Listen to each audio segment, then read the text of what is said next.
Hello and welcome to Pastor's Perspective, sponsored by Calvary Chapel, Costa Mesa. My name is Brian Perez.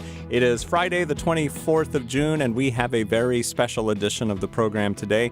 Pastor Brian Brodersen from Calvary Chapel, Costa Mesa is joining me in the studio, along with another fella, the best-dressed guy in the studio, if you're watching on Facebook and YouTube right now. That is Brad Dacus, the attorney from the Pacific Justice Institute. Brad, it is great to have you here in the studio on a momentous day like today, let's just say. Oh, yes. It's definitely a momentous day, and it's great to be in the studio here to talk about it and why we at Pacific Justice Institute are so excited about it moving forward. Yeah.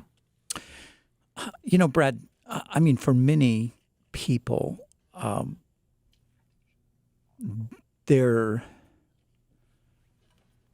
many people are in shock because they never believed that this day would come.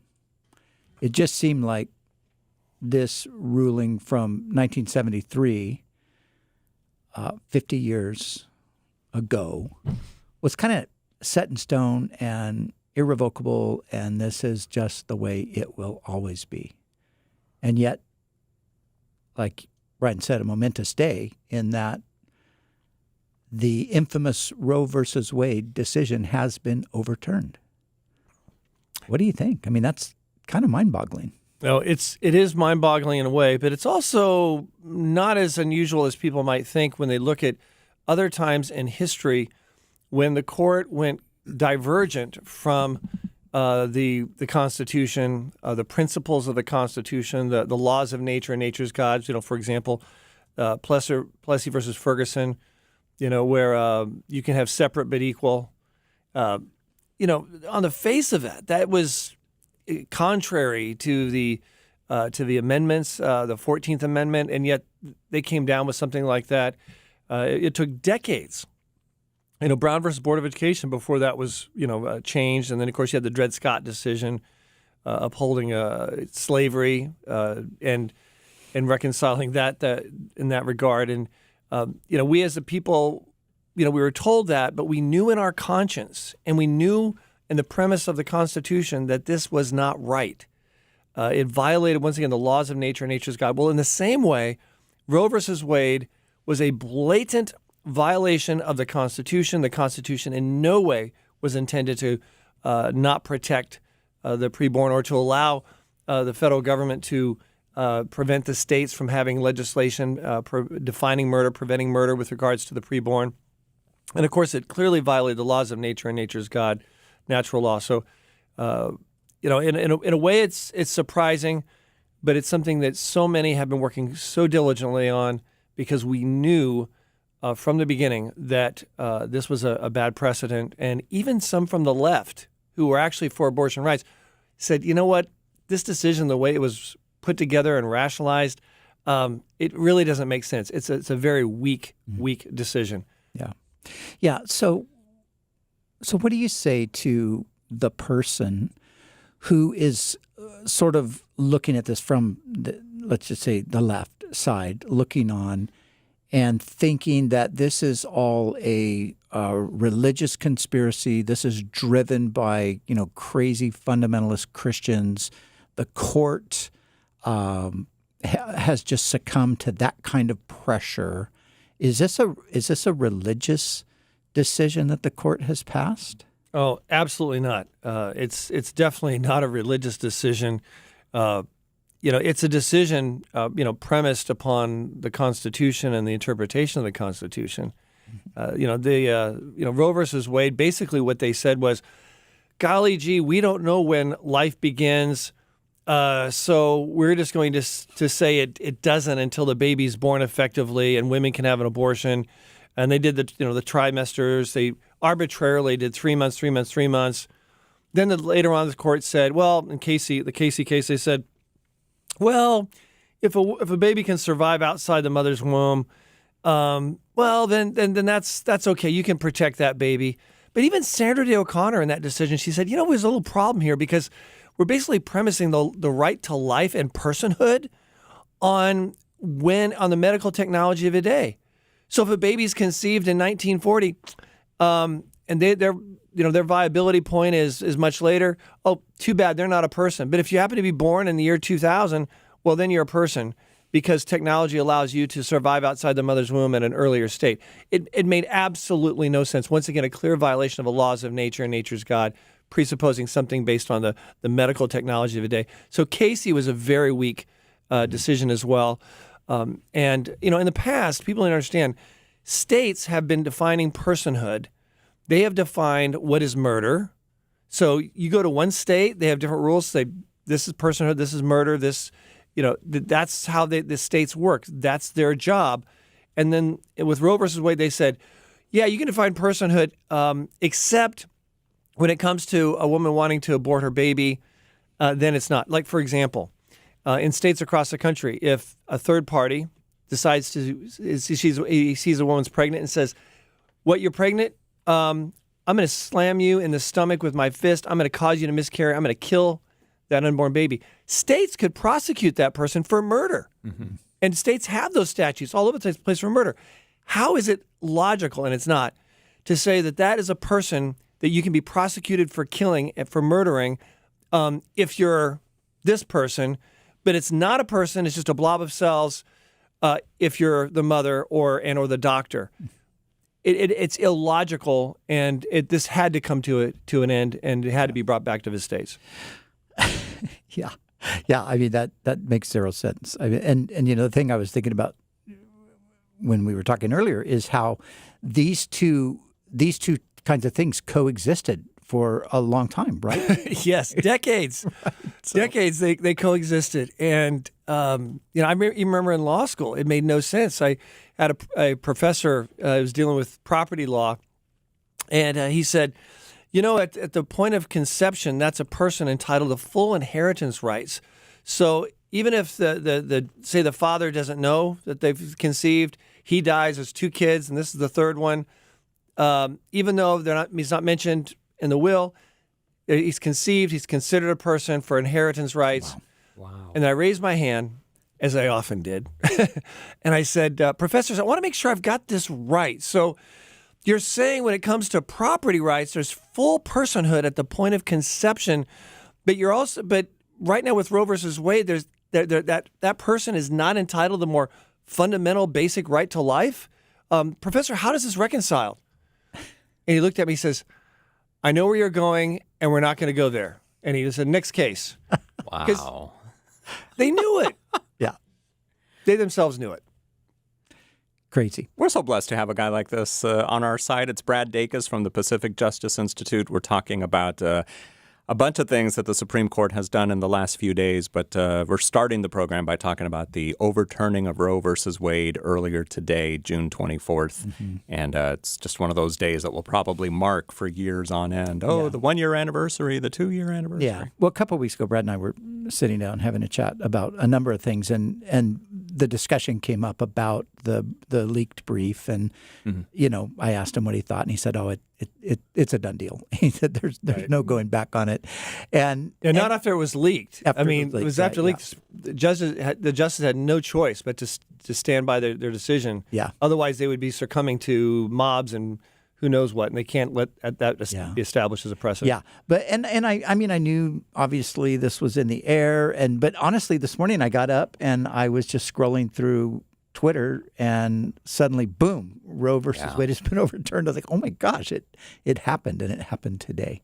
So Brad, what about the Dobbs case? Because they kind of are going hand in hand, or sort of being reported hand in hand. So what's the connection? What does that mean? Yes. Does that affect what the Roe versus Wade overturning did? Yes. Tell us about that. Yeah, so the Dobbs case is about a Mississippi law that banned abortions except when a woman's life is in danger after 15 weeks of development of the preborn. That clearly was in violation of Roe versus Wade, because in the Casey decision, which said viability outside the mother's womb, that's at 20 weeks for the most part, how the courts have recognized. So they said 15, that violates that. And so the Supreme Court, along with Roberts, said, yeah, so 6-3, they upheld the Mississippi statute and says, yeah, that's reasonable. Now, 5 of those 6 said, well, it's just a blatant. I mean, Roe versus Wade is unconstitutional. It needs to be just flat out overturned. This should be going back to the states. The Supreme Court has no business playing, legislators. That's not our job. Roberts, who upheld the Mississippi statute, says, I just can't go quite that far as to overturn Roe versus Wade. I think that it's really more of a principle of, does the woman have at least an ample opportunity to be able to have an abortion? And so that's how he sort of split the baby, if you will, because, he says Mississippi's fine, but maybe there's some other laws that just go too far. And he was just going to sort of kick the can down the road. But the other said, no, we need to deal with this once and for all. And the other five, I have total respect for all five of them. They were very bold and really respectful of the Constitution. And very courageous at this stage in history, right? Oh, yeah. You had two of the justices with mobs, screaming at them, yelling at them, their kids trying to sleep at night and hearing these people yelling at saying bad things about their dad and on a regular basis because the Biden administration refused to do his job in the Department of Justice to enforce the federal law which protects judges from this kind of mob and harassment and threats that were coming out. And so they were very bold. They had to deal with a lot of harassment. Their kids had to deal with harassment. Their wives had to deal with harassment, or their husband with Amy Coney Barrett. Did they ever get the security that they needed? No. They're just some policemen right outside their house, a few police officers, but no one actually enforcing the federal statute to protect judges. Yeah. And the reason people understand is because judges are not to be influenced by the masses. Legislators are. That's their job. They're legislators. Judges are to be blind and neutral, looking at the law, looking at the Constitution, not influenced by people screaming and yelling at them from the street. Yeah. And that's why that federal law was passed and why it's constitutional. Yeah. So this is a little bit off the topic, but so you mentioned Chief Justice Roberts and where he went on this, and so he, in a sense, he's to some degree saying that Roe versus Wade is constitutional, or at least he's not willing to come out and flat out say it's unconstitutional. But if I remember correctly, with the Obergefell decision, he wrote that was an unconstitutional decision, or that you could search high and low in the Constitution and you're never going to find anything in it that's going to support this decision.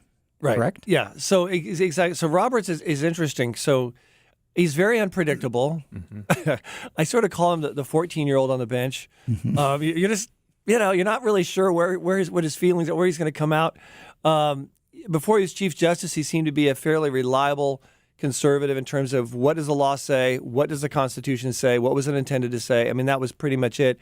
But as Chief Justice, he's been much more easily swayed, political, and influenced, and that's most unfortunate. His predecessor, Justice Rehnquist, was a true justice who looked at the law, looked at the Constitution, was not swayed, and I wish we had Rehnquist on as Chief Justice again. But I'm very happy with the court that we have. And I'm very grateful to the former president for those three key strategic appointments. Yeah. But for those appointments, we'd be, like I say, having a totally different conversation today. Yeah. So in the last couple months, there's been a number of things that have come down, a number of decisions that are good decisions from the standpoint of a conservative person who recognizes that, sure, we've got problems in our country and, we've not always abided by the Constitution or lived according to the way we profess that we ought to as Christians. Right. But regardless of that, there are certain things that you look at and you go, okay, man, thank you for that. And religious liberty is one of them. Oh, yes. And a lot of people, I think a lot of people don't realize that religious liberty is the step behind religious liberty is that affects everybody is freedom of conscience. Right. Right? Right. I mean, it's just a short step from taking away religious liberty to taking away freedom of conscience. And then it's basically just if you disagree with anything that we say, then you're in trouble. Yeah, we at Pacific Justice Institute right now have a number of cases defending conscience teachers, law enforcement officers, security guards being fired because of what they said 10 years ago about in a Bible study online. I mean, it is outrageous, the purging taking place because of people and their conscience losing their jobs because of their conscience, because of their faith. We even have right now a very dramatic case we announced earlier this morning on behalf of many people who are effectively on death row because of their faith here in the United States, and specifically they're in need of organ donations. There's 97% of 92% of hospitals don't look at whether or not they've been vaccinated with for COVID. They just say, hey, you're the number one qualifier. You need it the most. You get the organ. But there's a small minority of hospitals that say, no, if you're not vaccinated, you will not get the organ. We don't care if it kills you. Wow. We don't care. And it's a real ugly abuse of discretion, of control. It's evil. And so these people are literally on effectively a death row because they will not compromise their convictions. They feel convicted by the Lord not to have those vaccines, and so we've stepped in and we're representing them of some very bold litigation to keep them from dying. It's about 100 people who will be losing their lives over the coming months. Wow. If we're not successful in defending their ability to be as the most qualified to be able to receive an organ donation. Yeah, wow. So touch on the recent decisions that really directly affected religious liberty. Yes, there's one that comes out of Maine, and we're so happy about this case. It's dealing with a community which said, "Look, we don't have a place for a high school, for kids to go to." So our policy is we're going to let parents choose whatever private school they want their kids to go to. No problem. Here's like a voucher. Oh, but by the way, it can't be one of those religious schools, those Christian schools that use the Bible. Can't be that. Cannot be that. But any other schools, yeah, that's fine. So the court took it up. Supreme Court took it up. Lower court said, yeah, that's fine. They can discriminate against Christian schools. And the Supreme Court, they came down and they made it really clear. They said no. In a 6-3 decision, they said you cannot do that. The government has to be neutral. It can't engage in state hostility and discrimination and bigotry against an institution when it comes to services simply because they're religious. What it does is it opens the door now for all states to confidently pass legislation allowing for vouchers or tax credits, something like that, to allow parents to have their children go to a Christian school and not to have their children in public schools, which is so timely because public schools, as you know, are imploding. They're imploding, and they've become spiritual death camps. Yeah. And that's strong language, but that's the best term I could come up with. Spiritual death camps. When it comes to children, I think it's going to become very, very difficult for a child under the curriculum, for example, in California schools, to go from kindergarten through high school and come out and still be a strong Christian, even with a biblical Christian family background. That's why private Christian schools are so important. Homeschooling is important. And that's why we even started church homeschool co-ops to empower churches who can't afford a private school to actually work with parents and start these kind of co-ops. Mm-hmm. And those are taken off across the country as well, which is exciting. So with this Maine law, and that's effective across all 50 states? Effectively, as a precedent, yes. Okay, yeah. So, yeah. But our wonderful state of California might decide, well, we don't like that, so we're going to try to do, that's a possibility. Yeah, California, I don't see doing this in the near future until the people decide to change its government or adopt a proposition or initiative that could bring this about. It's been tried twice. Many are sort of throwing up their hands saying we've tried this twice, but I think it's only a matter of time before Californians say enough is enough. Mm-hmm. These are my kids. I do not want you indoctrinating them. And many of them actually are leaving the state altogether. Yeah. And I wonder how many people are just utterly ignorant of what's going on. People that just, maybe they're lower income families. Maybe they're overwhelmed with just trying to make a living. Right. They're not really paying a whole lot of attention to what's going on in the classroom, knowing what their kids are hearing. I would think there's probably a fair number of people in this. They don't know that drag queen story hour is No, happening. they don't. I mean, they don't. Yeah. Well, we have a video we produced. It was a major project. It's called Sex Ed, Let Parents Decide. It's called SEXXX Ed, Let Parents Decide. And people can download that for free on our website, pji.org. It's explicit material from the curriculum used all the way down to the kindergarten level. It is shocking. And we already see school districts outside of California copying this radical LGBTQ curriculum. Fort Worth School District in Texas, Fort Worth, they've adopted this program. Austin, Texas adopted it. They then backtracked and said no after a lot of screaming parents. But this is happening. It's spreading. People need to understand that the spiritual survival of their children is on the line. And when they see this film, it becomes very apparent of what we're dealing with. Wow. And the polls, unfortunately, show that the other side is being very effective in brainwashing our children. And I think it's contributing to the large number of the Z generation, even some millennials, who for the first time ever, as a matter of precedent, are saying, you know what, I really don't believe anything anymore. Yeah. So we're seeing that in a very dramatic way, and I think that's public schools, government schools are a contributing factor, especially with regard to the garbage they're putting out. Yeah. Boy, unbelievable. Crazy stuff. Well, it is. Man, thank you for what you do.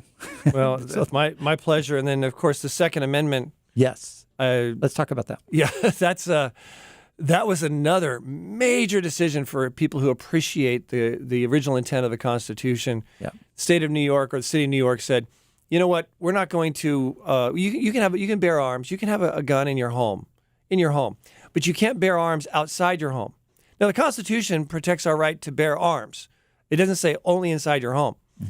So a lawsuit was filed to challenge this. Make a long story short, the Supreme Court said just that. The Constitution says people have a right to bear arms, unqualified with regards to where they are in their home or outside their home. Obviously, private businesses can have whatever rules they want for people who come into their place of business. The government has a compelling state interest to prevent maybe ex-felons or people who are mentally unstable from being able to get a license to have a gun or a concealed weapon. But the Supreme Court basically just solidified protection for people to be able to just protect themselves with a concealed weapon. States impacted are all blue states. There's about 7 of them, including California, that New York and others that have passed these laws. They're going to be directly impacted. We even have dealt with churches who are told in California, you cannot have any weapons in your church. So if someone comes in to blow and shoot your people, you can't have a weapon. We've had to deal with that. Well, now that's taken care of, and this is going to be part of the program that we have at PJI already to help and empower churches on how they can have security, how they can protect their church, pro-life centers, how they can protect themselves against violence and the like. So this is going to be very contributory to helping to fight crime, if you will, by empowering people to be an inherent deterrent. Yeah. Now, what some people are saying is that, this decision basically just supported what happened in Texas, what happened in Buffalo. This just, more gun rights in the minds of some people are just going to lead to more of this kind of violence that we're seeing in classrooms and in supermarkets and in churches and so forth. How do you respond to that? Well, when I'm in a Walmart in San Jose, I'm much more likely to look to my left and right just to, I don't feel safe. When I'm in a Walmart in Grapevine, Texas, I feel very safe. Very safe, because I know there's probably at least a dozen people in the aisles with concealed weapons. And if someone comes in and starts shooting, it's going to be taken care of pretty quickly. I mean, I don't want to sound, cold on this, but what we found is that where people have the right to bear arms, there's lower crime. Those cities that have the highest crime, those cities that have severe restrictions on the ability for people to bear arms, are the ones that have the highest murder and death rates. So we do need to have... Because the criminals are the ones with the arms. Oh, and they can get them. You know why? Because they don't care about the law. They're criminals, so they get to So that's the reality of what we're dealing with. Obviously, legislation that protects against people with criminal records, requiring background checks. Those kinds of provisions are very reasonable. They don't inhibit our ability to protect and defend ourselves as individuals. But the murder rates is going up dramatically in these cities. We've seen the mobs, the riots. I think Americans now more than ever understand the need to be able to at least have some ability to protect themselves, because we can't always count on law enforcement, not in today's day and age. Yeah, and some people, I think they sort of present it as the idea that just suddenly everybody's going to strap on a gun and be walking around town, and if you like the Old West, if you get them upset, they got the gun right there. They're just going to pull it out and shoot you. Well, and there's a lot of people who should not have a gun. Yeah, and I it's just I'll leave it at that. And we need to be very careful. And people, if they have any propensity in any way to be reactive or compulsive in that regard, definitely shouldn't have a gun, because if they do shoot, they could spend the rest of their life behind bars, or even in some states get the death penalty. I think it's still going to be revered and looked at very seriously. And I think in states that do allow for it, the majority of the states, overall majority of states that allow people to have concealed weapons, they don't have those problems. And like I say, there's fewer break-ins and mobs in Walmarts in Texas than there are here in California, and there's a reason, I believe.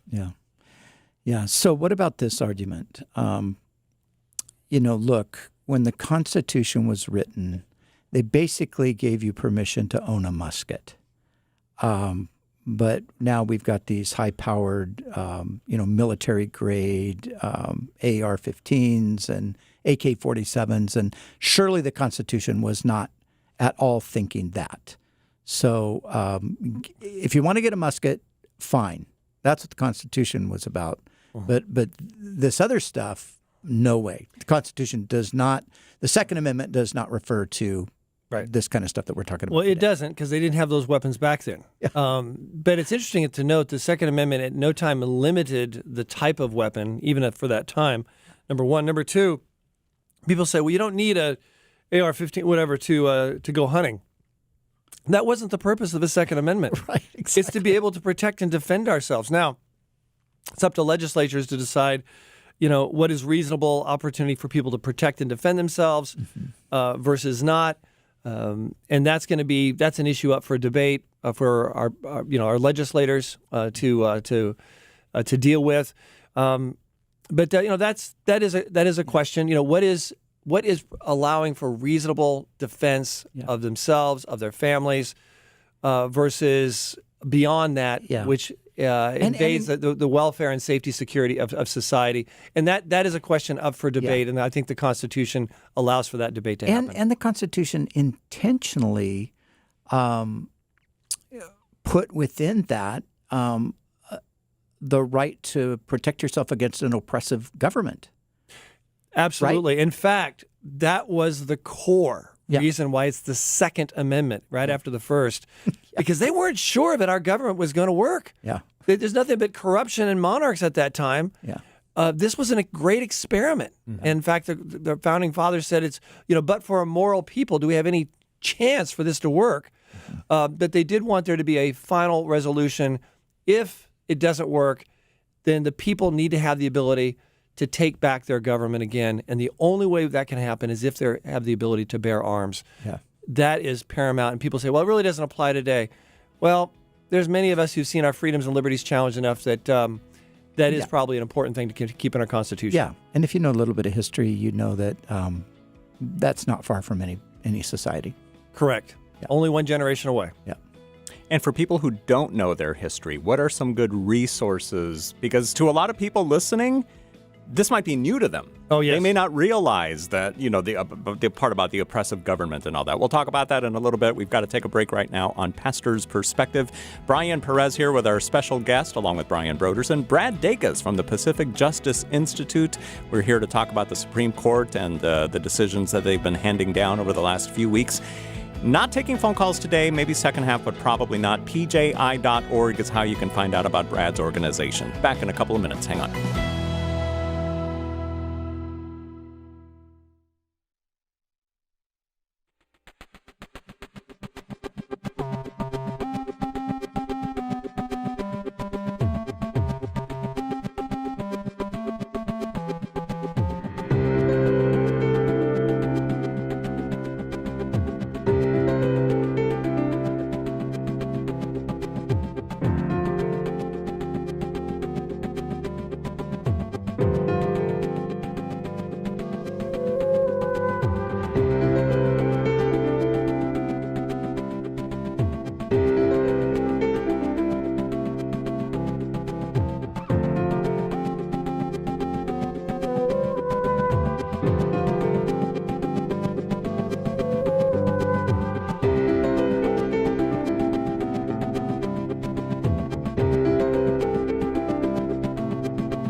We're back on Pastor's Perspective. Brian Perez here, along with Pastor Brian Brodersen from Calvary Chapel, Costa Mesa in Southern California. We are going to open up the lines at 888-564-6173.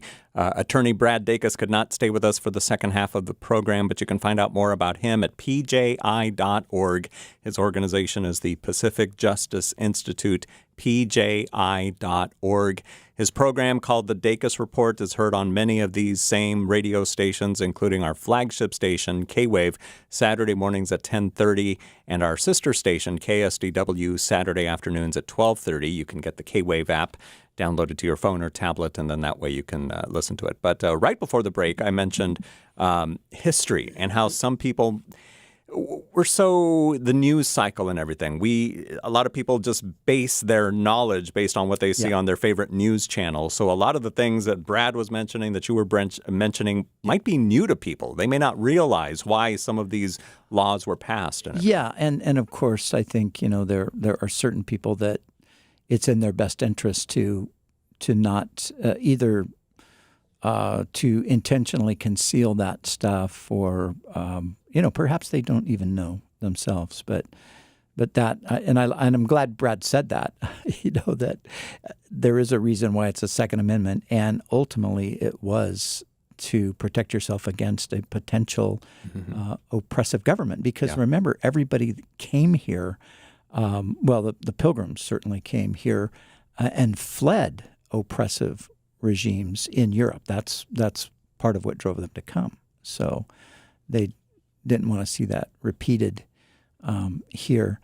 Thomas Kidd is a historian out of Baylor, and he has written numerous books on American history, written textbooks, that would just kind of take you on a journey of the actual history of the country, but also written great books. His most recent book is on Thomas Jefferson, and that book has just come out. I think he's written on Benjamin Franklin, the founders, I like Thomas Kidd. I feel like he's very. I think he's very he's very balanced and very truthful. He is an evangelical, but he doesn't view American history through what sometimes happens with Christians. They just view it through a Christian lens, and they fail to look at the inconsistencies in the lives of many of the founders and so forth. And he does, I think, a fair job of giving you, like, this is the reality, okay? In some cases, let's not say these guys were actual Christians, Right. because they weren't Christians in the biblical sense. They were people who believed in the moralistic perspectives of Scripture and wanted to somehow incorporate that into society. But like Thomas Jefferson, for example, he didn't believe in the virgin birth. He didn't believe in the bodily resurrection of Christ. He basically didn't believe in miracles. Mm-hmm. And so for that reason, he created his own version of the Bible, the Thomas Jefferson Bible, where he extracted the supernatural from it, emphasized mostly the ethical elements of it, and used that for his own personal devotion. He never made it public. It was never like, hey, get my Bible, but he used it himself because he thought all the supernatural stuff is just a distraction. That's all myth anyway. I want to concentrate on these things that Jesus said that pertain more to ethics and morals and things like that. Yeah. It's funny that you mentioned that about Thomas Jefferson. And yeah, I can tell by Thomas Kidd's subtitle to his book on Thomas Jefferson, A Biography of Spirit and Flesh. Yeah. That right there tells you that he's going to tell you both sides of Thomas Jefferson. Yeah, and so Thomas Jefferson is the one who famously writes that all men are created equal. And therefore, the pursuit of life, liberty, and happiness, is the prerogative of all people. Yeah. But he simultaneously was a slave owner and, had sexual relations with one of his slaves and produced children from one of his slaves. So, and Thomas Kidd is good about not whitewashing any of that. This is the contradiction. Thus, like you said, the subtitle. This is where it seemed like this guy's really in the Spirit, and this is where, he's obviously not in the Spirit here. Which reminds me of a guy that we had in office not too long ago that a lot of people have a problem with because they say he is the most immoral person we've ever had, but yet the fact that these... Like the Supreme Court decision today on overturning Roe v. Wade was partially because of him installing conservative justices onto the court. Yeah. And, with human beings, you have a mixed bag. Yeah. And unfortunately, even sometimes with Christians, you have Christian leaders, you have a mixed bag, which, there's less excuse for that than obviously just for, the general public or, a figure like a political figure. But yeah, anyway, Thomas Kidd did a history of the United States. I think it's a 2-volume history of the United States, which that's it, American history right there. Oh, nice. Yeah, 2 volumes. And I would highly recommend that. All right, so this guy's name is Thomas Kidd, Kidd. You can find his stuff on Amazon and probably just about anywhere. But check that out and get some good resources there. This is Pastor's Perspective. We have decided to open the line, so give us a call, whatever's on your mind, 888-564-6173. 888-564-6173 is the number to call. If you're watching on Facebook or YouTube, you can see the number there on the bottom of your screen. Call us, 888-564-6173. We'll get to you as soon as we can before the program ends in about 20 minutes. So I want to address something. After I saw this earth-shaking decision that came down today, as I was sitting thinking about it, I decided to just write a little bit on it. So I wrote a tweet, and let me just read. You tweeted a tweet. Yes, and I wrote this. Jesus said, "Murders proceed from the heart." I'm thankful that in the overturning of Roe v. Wade, the state-approved murder of the innocent has been halted.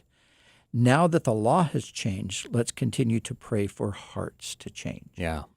And what I want to bring up, though, is somebody reached out to me and talked about the fact that they felt that the murder reference was a little bit harsh. And I listened, and I think that, let's I think I would put it into perspective like this. I think that basically 63 million unborn children killed in the womb, I think qualifies as murder. In some cases, first-degree murder, in that the person understood, knew, this is a human being that I am going to rid myself of because I don't want the responsibility of taking care of this human being. It's going to mess with my career, going to interfere with my life, or whatever the case.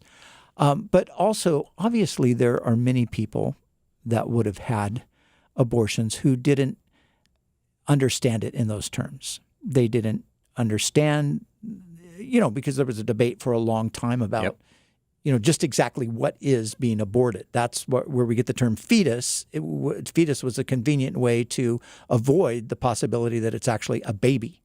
So, and I think there were plenty of people that probably just thought, well, it's not a person. It's not a person, And so I wouldn't say that in that case you would have the exact same definition of what was going on. Maybe this would be like manslaughter. Manslaughter is unintentional, right? You kill somebody, you didn't really intend to kill them.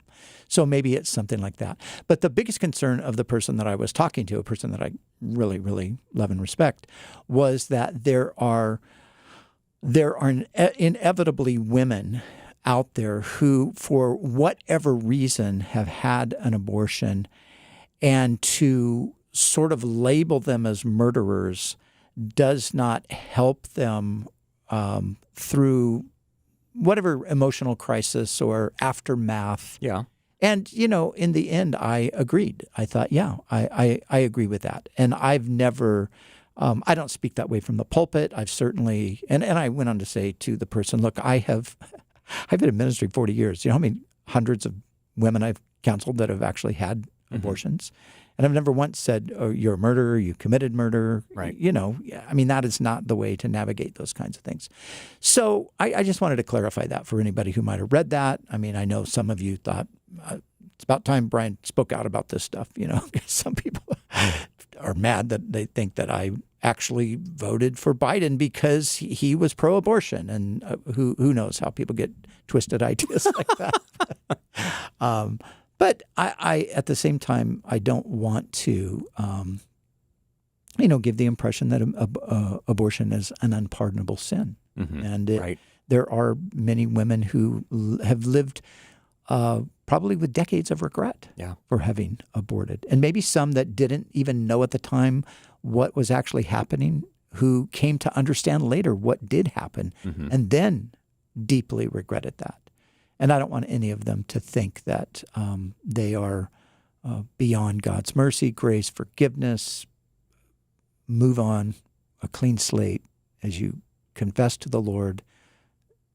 That's all taken care of. And for men listening too, because we've heard stories of men who didn't want their wives or girlfriends to get an abortion, but they did anyway, or same thing where decades later, a man becomes a Christian and then he realizes, oh my goodness, I did something wrong. Yeah, I think those are things that we do, especially when you come to faith. You do go through a process. Initially, you're a sinner, but I think throughout the rest of your life, you come to realize you're a much bigger sinner than you ever thought you were. And you might have these developing understandings that you look back and go, wow, I can't believe that I was responsible for that. Right. I encouraged that. Yeah. I'm culpable with that. And yet, thank God, again, there's His grace and mercy and forgiveness. So. Yeah.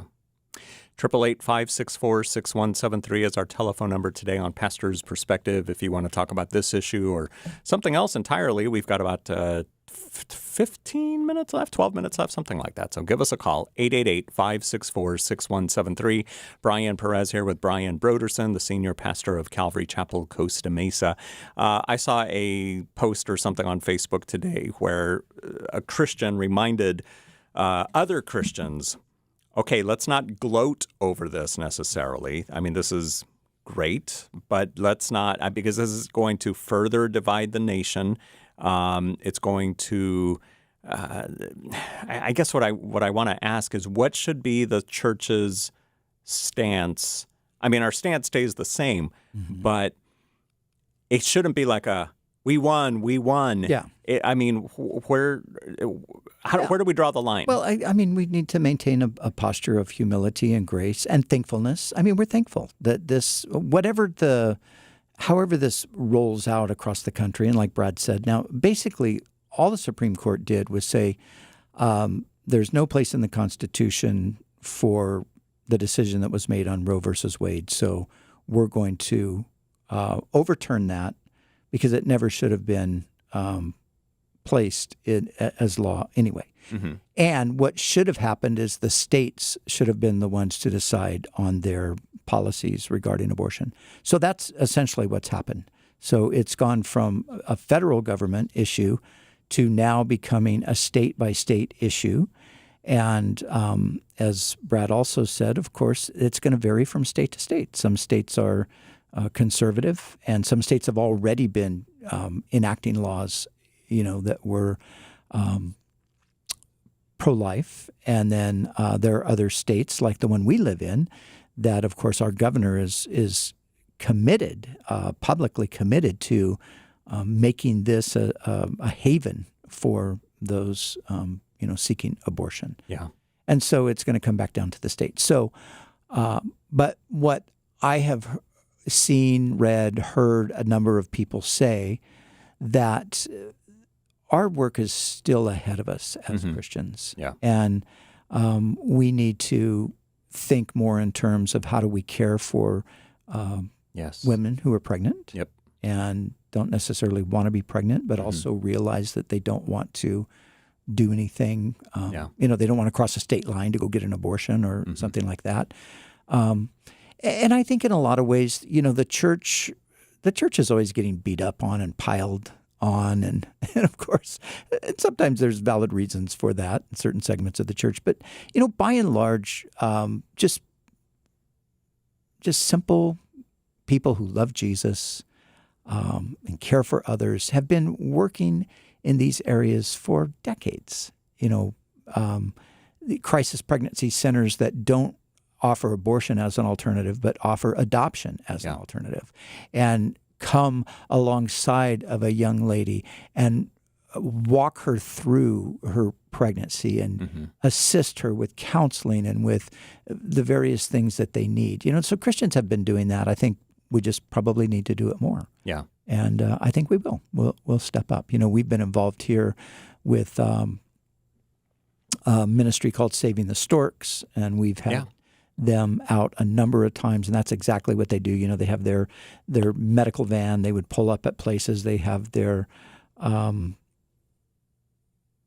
the thing where you put it on the tummy and you can see ultrasound. Yes, they have their ultrasound machine, and then they would go in, and a pregnant girl would come in. She'd see the baby through the ultrasound. She'd, oh my gosh, I want to keep my baby, and okay, well we want to help you do that, and a pregnancy center just locally. We've done a number of things with them. And so I would imagine that we'll probably want to beef that up even a little bit. And I would encourage other churches, pastors, leaders to think creatively, to pray for how can we help. Because the point in the tweet that I sent out was the point wasn't murder.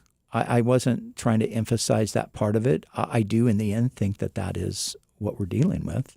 But my point was the heart. The heart needs to change. Yeah. So you can change the law, but the law, it affects people who abide by the law and plenty of people that will just ignore the law and not care about it or be angry over it. So how do we make a lasting change? That's got to happen on the heart level. So that's where we pray that God will change people's hearts. I know that I was probably, before I was a Christian, I was probably pro-choice. I don't think I ever really thought too much about it back in those days. But if you would have pressed me on it and I've thought about it, I probably would have said, yeah, fine, whatever. All of that changes when Jesus comes into your life because he changes your heart. And subsequently, that changes your mind. Yeah. And he brings you into conformity to the way he thinks and the way he's called us to live. So, yeah, so with all these crisis pregnancy centers and Save the Storks and, so we are thankful that this was overturned, but yet there's still people that need our help. It's like, so now that that young lady's not going to get an abortion, okay, now let's help her. Let's come alongside her. Let's help her with diapers and baby formula and all this stuff that she might need. Absolutely, yeah. Yep. So Ed Stetzer and our listeners, some of our listeners would know Ed because he has a program here on Saturday morning. He does the Stetzer Leadership Podcast, which is a great podcast that I listen to frequently. And just today, he is doing an interview, or did an interview, with a woman named Karen Swallow Pryor. Karen is a English professor many, many years at Liberty University, now at Midwestern Baptist or something. But she's been a pro-life advocate for decades. And she's very thoughtful. Anyway, their conversation on the Stetzer Leadership Podcast is really excellent. And they're talking about these same kind of things. So I would recommend people who listen to podcasts to maybe download that and listen to that today or over the next few days. And I think that'll give you some good sense of how to move forward now in regard to the heart issues and things. Yeah, what's the podcast name again? Stetzer Leadership Podcast. Stetzer Leadership Podcast. Check that out. All right, 888-564-6173. Let's see how many of these calls we can get through before the program ends in a few minutes. Steve in California, how can we help you? Yes, I just had a question. I found myself crying like about a year ago. Abortion, as far as the woman thing, of course, the girl, the baby, and it's so bondage to them. But as a guy, I thought about after like the late 60s. Hold on, Steve, your phone is cutting out or something. It's not a very clear signal. Are you on speakerphone? Maybe you can come off of speakerphone so that we could hear you a little clearer. Yeah, I'll try. I have a... That sounds a little better. Go ahead. Okay. And so I was found myself like crying a couple of times going, okay, and I understand heaven, but absent from the body, present with the Lord. I had two girlfriends early in the early 70s, late 60s that had abortions, and I was, the old hippie junk after Vietnam, all that junk. And so I found myself crying. I thought just kind of, and I know it's not quite doctrinally right, but so in heaven, someone tapped me on the shoulder. Hi, Dad. I robbed them of their life down here. I'm not saying you'll think of them, but I just thought of a realm for a guy.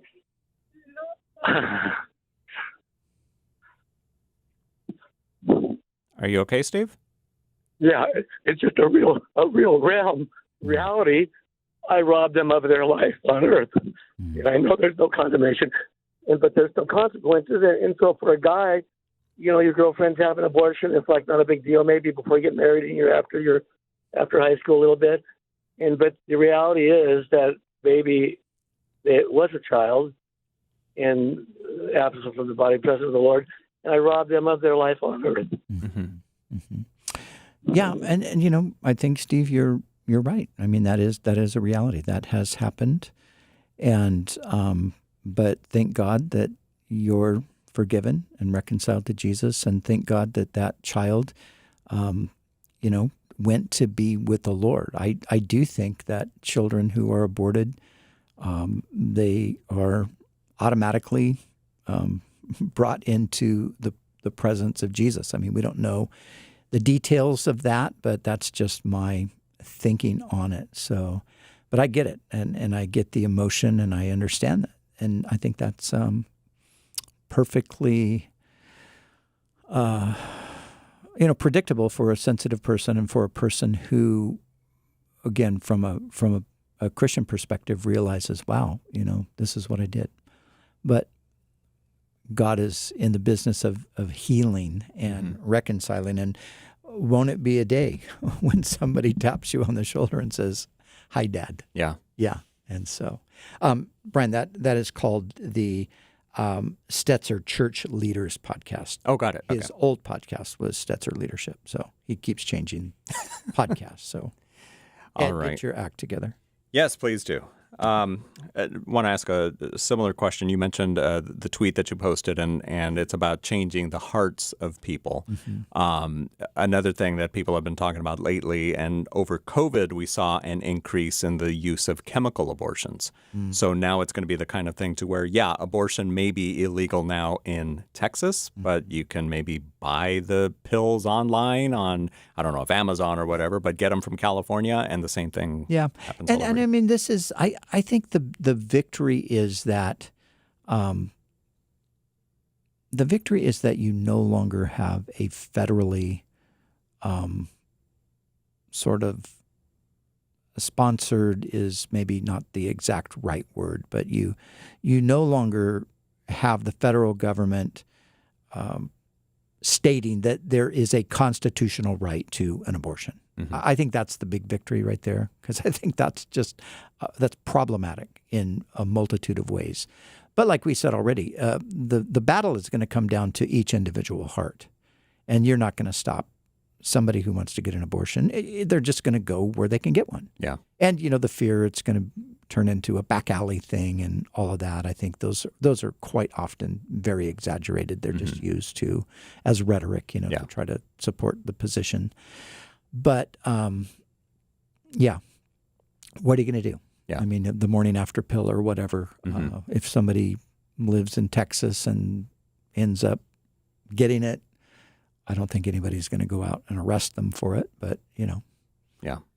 But it's got to be a change of heart. Yep, absolutely. All right, we've only got about a minute left on the program, so won't take any more calls. But next week is the Calvary Chapel Leaders Conference, the Pastors Conference. It is, yes. And I forgot to do a video today, so people think maybe they're going to get away with no video from me today, but I'm going to do it still afterwards. Afterwards, It's part of the feature of my video all week long has been my crazy hair. People have been commenting on... They're more interested in my crazy hair than in my announcement about the conference. But hey, if you're a pastor, church leader, and for some strange reason you've not heard yet about the Calvary Chapel Pastors and Leaders Conference, that's happening starting Sunday night, the 26th, and we'll go through Wednesday evening, the 29th. And we'd love to have you join us, participate with us if you're in that kind of a role, and you can get registered at conference.calvarychapel.com, or you can show up on site Monday morning and get registered then.